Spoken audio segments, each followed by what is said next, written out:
में जो बेल लगा हुआ है, जो फल लगा हुआ है, उस फल की मुझे महत्वता श्रवण कर। लिंग पुराण कहती है, महाराज जो बच्चा हकलाता हो, अर्थात बोलते बोलते अटक जाता हो या वाणी हकला रही हो, तो शास्त्र कहता है कि बेल का जो फल होता है, उस बेल के फल को धीरे से फोड़कर ऊपर से चक्कू से उसको साफ कर कर अंदर से पूरे उसका जो गुर्दा है बेल के फल का, उसको निकाल लीजिए। और उस बेल के फल का जो गुर्दा है उसको निकाल कर वो खाली कर लीजिए बेल का। महाराज सोमवार की सोमवार 5 सोमवार उसमें पानी भरकर भगवान शंकर को समर्पित करिए। एक पात्र शिवलिंग में से जो जल नीचे गिरे उसके उधर पात्र को लगा लीजिए। महाराज समर्पित कर कर जल को झेल कर ले आइए। जो व्यक्ति वाणी से हकला रहा हो उस व्यक्ति को वो जल भगवान शंकर का जो शिव महापुराण का मूल मंत्र है श्री शिवाय नमस्तुभ्यम, उस मंत्र का जाप कराकर धीरे धीरे बुलवाते हुए उस पानी को पिलाना प्रारंभ कर दीजिए। केवल सोमवार को ही करना है और सोमवार को ही पिलाना, इसके सिवाय नहीं करना। महाराज जैसे मंत्र बोलते जाए, श्री शिवाय नमस्तुभ्यम बोलते जाए और धीरे धीरे उसको पानी पिलाते जाए, श्री शिवाय नमस्तुभ्यम बोलते जाए और पानी पिलाते जाए। महाराज धीरे धीरे आप 5 सोमवार करोगे, उसकी वाणी में अटकना बंद हो जाएगा, धीरे धीरे उसकी वाणी श्रेष्ठता की ओर अग्रण्य होगी। तो बीले की महत्वता भगवान लिंग पुराण के अंतर्गत वर्णन कर रहे हैं, भगवान शिव कह रहे हैं। स्कंद पुराण के अंतर्गत, लिंग पुराण के अंतर्गत, नर्मदा पुराण के अंतर्गत, शिव महापुराण के अंतर्गत कि जो बीला है, इस बीले की महत्वता, इस बीले का सुख क्या है। ये फल का गुर्दा, बेल का जो फल होता है, बेलपत्री का फल, उसका जैसे गुर्दा, उसके अंदर का जो भाग होता है बेल का गुर्दा, उसको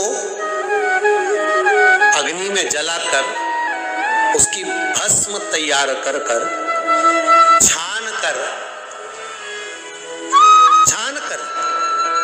जब आपके यहाँ विद्वान ब्राह्मण शिव जी का अभिषेक कराते हैं, पूजन कराते हैं, तो उसमें लिखते हैं पूजन के साहित्य में बेलपत्री, धतूरा, दुर्वा, ये उसमें नीचे लिखेंगे भस्म। लिखते कि नहीं लिखते? लिखते हैं ना, भस्म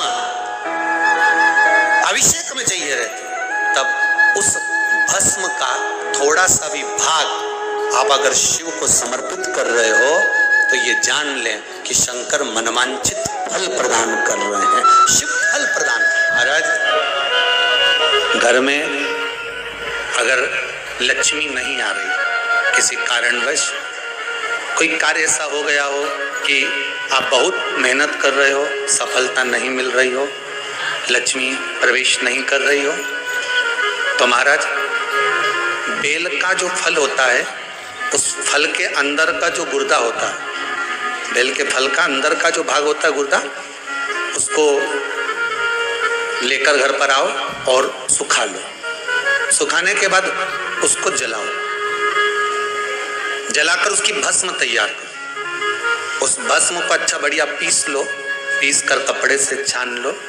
महाराज उसको छान कर जब आप शंकर भगवान का पूजन करने के लिए शिव मंदिर में जाएं, महाराज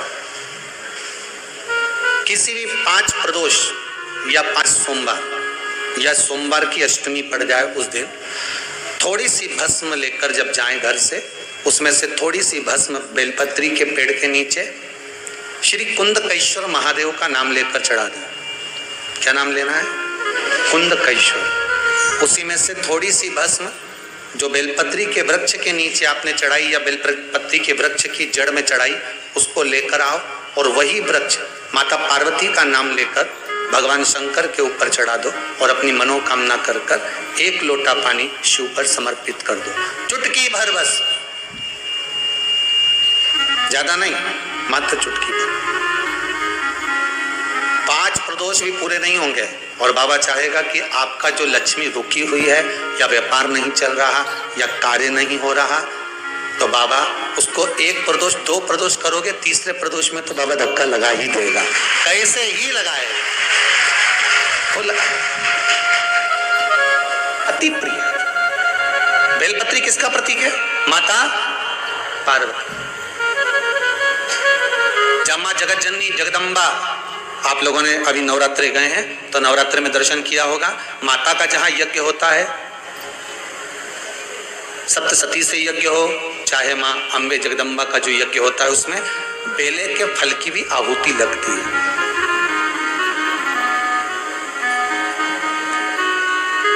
उस भस्म की बड़ी प्रबलता, बेल का जो गुर्दा होता है, उस गुर्दे की जो भस्म तैयार कर जाती है, उसका बड़ा महत्व है, बड़ा। हम तो यहां तक कहेंगे, देसी गाय का घी हो, कौन सी गाय का? देसी हो, जर्सी नहीं, देसी गाय का घी हो, देसी गाय के दूध से जो घृत का निर्माण हो वो घी हो, और बेले का जो फल का गुर्दा जलाओ, उसकी भस्म अगर आपने बेलपत्री के पेड़ के नीचे ही बनाई हो, मान लो अगर कोई बड़ा बेलपत्री का वृक्ष हो, और पहले देख लेना उसके नीचे बनाते समय कहीं मधुमक्खी तो नहीं लग रही, नहीं तो दादा तुम्हारा क्या बस सरे, तुम तो वहां आग लगा दो, मधुमक्खी तुम्हें निपटा दे। बेल के फल का गुर्दा की अगर थोड़ा सा भी सूखा हुआ कहीं बेल का फल का गुर्दा मिल जाए, उसको जलाकर उसकी भस्म तैयार कर, उस भस्म को पीस ले, पीस कर उसको काजल जैसा तैयार करके डब्बी में रख ले महाराज। शिव जी पे चढ़ी हुई भस्म को पहले वो पीस के शंकर जी पे चढ़ाओ, फिर उसको लेकर आकर उसमें गाय का, देसी गाय का, उसमें घी मिलाकर काजल जैसा तैयार कर कर मस्तक पर मात्र या कलेजे पर उसकी एक बिंदी ही रखकर आप अपने कार्य के लिए अगर निकल गए तो ये पक्का है कि वो कार्य होगा ही, सफल होकर ही मानेगा। ज्यादा से ज्यादा 5 दिन उसके पास जाना पड़ेगा, 6 दिन जाना पड़ेगा, पर कार्य सफल होगा ही, उसको करना ही पड़ेगा। क्योंकि वो केवल बेल की कालोच नहीं गई है, वो स्वयं काल का तुम्हारे साथ गई, स्वयं पार्वती मां तुम्हारे साथ गई। भस्म शिव जी को प्रिय, उस भस्म का प्रयोग बड़ा सुंदर। जपती भभूत में है खजाना, हो गई।